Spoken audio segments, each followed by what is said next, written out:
From Brian Cates in the Epoch Times. President Trump is right. Don't renew FISA. May 28, 2020.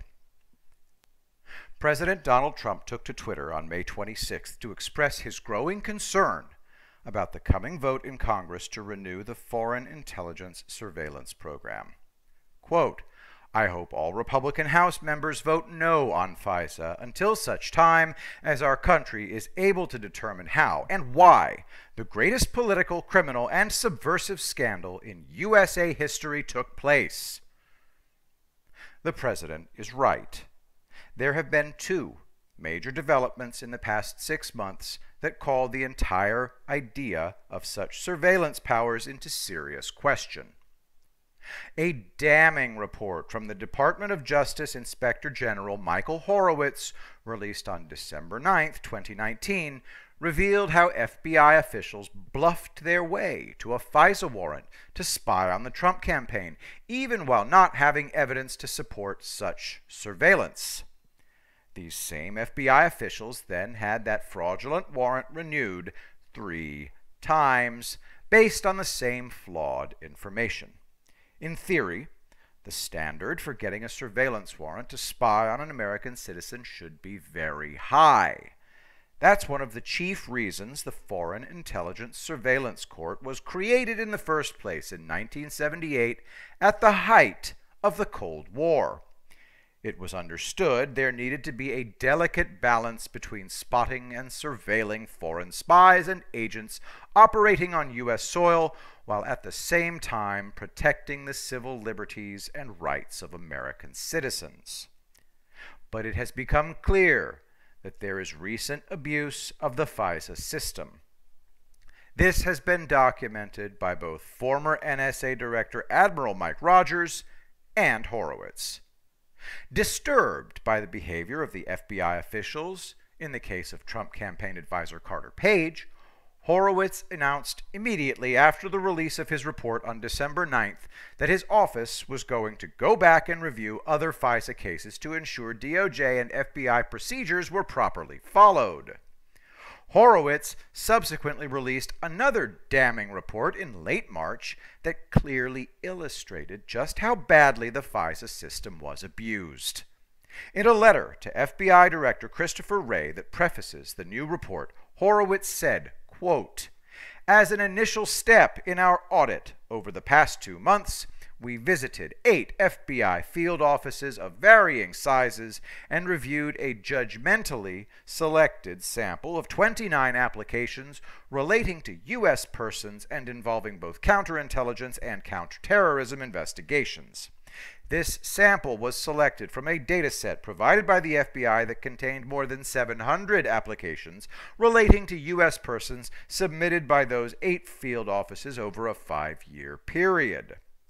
The Inspector General discovered, much to his horror, that there were violations of procedure in every one of the 29 FISA warrants it investigated as part of this review. 4 of the surveillance cases of U.S. citizens reviewed by the OIG didn't even have the required by law Woods file, which is the file the case agents create to compile all the evidence supporting the claims made against the target. Here's how Horowitz broke the bad news to Wray in his summary letter. Quote, as a result of our audit work to date, and as described below, we do not have confidence that the FBI has executed its Woods procedures in compliance with FBI policy. Our lack of confidence that the Woods procedures are working as intended stems primarily from the fact that 1.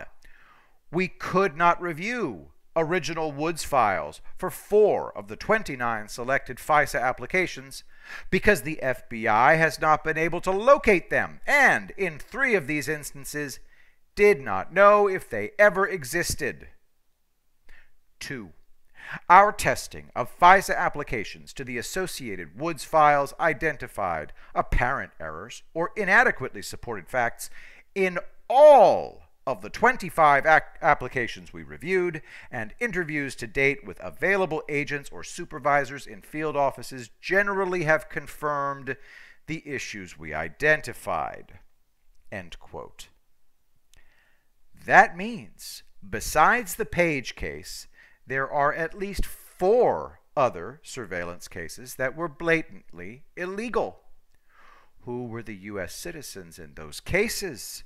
And what was the FBI claiming to the FISA court about them without even bothering to try to verify any of the supporting evidence in the legally required Woods file? Instead of the FISA court functioning as the intended sober safeguard against surveillance abuses, mounting evidence has revealed it to be a mere rubber stamp, giving federal officials filling out these shoddy warrants pretty much everything they asked for without any real oversight or pushback.